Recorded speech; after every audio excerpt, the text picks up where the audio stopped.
Welcome to Frenzied Printing. My name is Becky. I'll be your host. Let's get into today's video.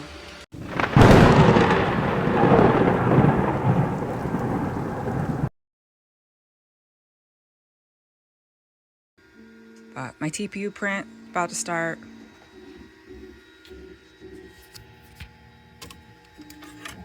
This is a 95A. That's why it's on the external. I like how it only levels the necessary area and not the whole bed, because the S1 Max is pretty big. All right, well, waiting for that to heat up. It's almost there. I'll show you what's next up on my list. This is in the dryer right now. PAHTCF. So, okay. Keeping out the TPU. And okay. Let's see if I know my stuff when it comes to TPU.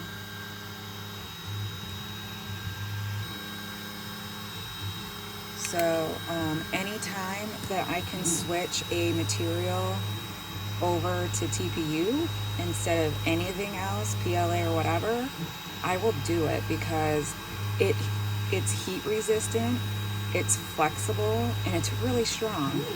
So I really enjoy using TPU, and I've really nailed down the method for using it, the settings, and all the things.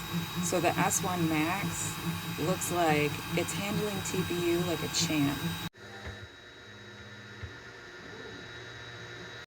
Okay, so looks like it's all done. Let's get this off the build plate.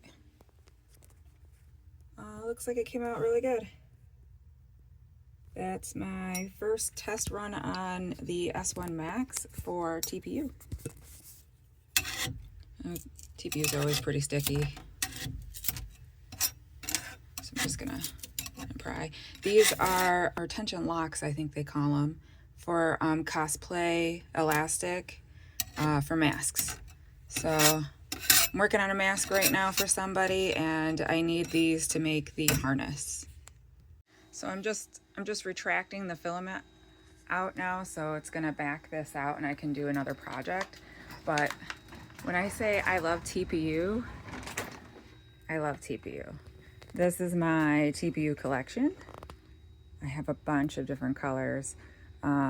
It's like one of my favorite materials to work with.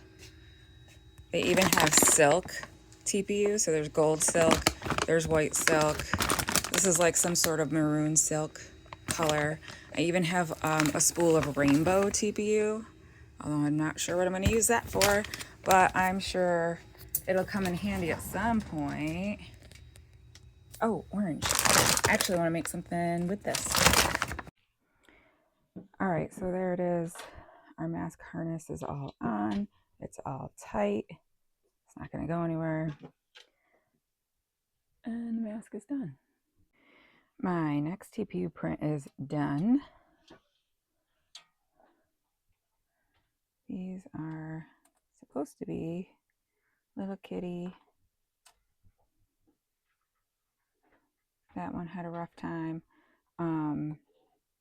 USB port. Oh, they have supports. Let me go take those out.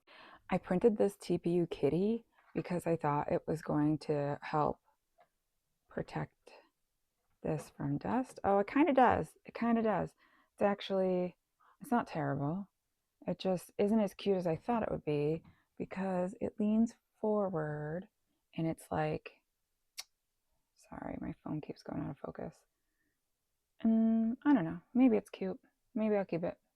I was going to ditch it, but I think I'll keep it. But anyway, that's TPU print number 2 on the S1 Max. Okay, quick tips for TPU printing.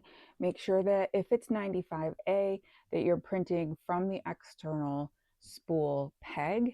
You have to manually feed it into the extruder. You don't have an Ace Pro pushing it forward. The easiest way to do it is look right down in here with the collet that's holding this Bowden tube in place and how easy it is to remove. On the first Anycubic Kobra S1, this was the worst. It was so hard to get this off. And now, with one finger push and one hand lift, it's free. I would take this off for TPU, and then you have to pull this tension trigger this way to the right and hold it open. And then while you're holding it open with your right thumb, with your left hand, you're going to shove the TPU down as far as it will go until when you let go of this trigger and you pull up on the material, it does not come back up. That's tip number 2 for TPU printing. Tip number 3 is about tension. So this tension lock or trigger, whatever you want to call it, mechanism, this is very hard for a reason, because it's gripping your material and pushing it into the extruder, or helping the extruder so that it doesn't let go and slide back. The other tip is right here under this housing cover is a screw that is hidden a little bit, sunk in. This is for tension. This one right here, that's for tension. I put an Allen wrench in it that fits it, and I spin it counterclockwise one whole turn. The reason is you're putting something soft inside some gears, right? And if you're putting too much pressure in those gears on that soft thing, it's going to shred.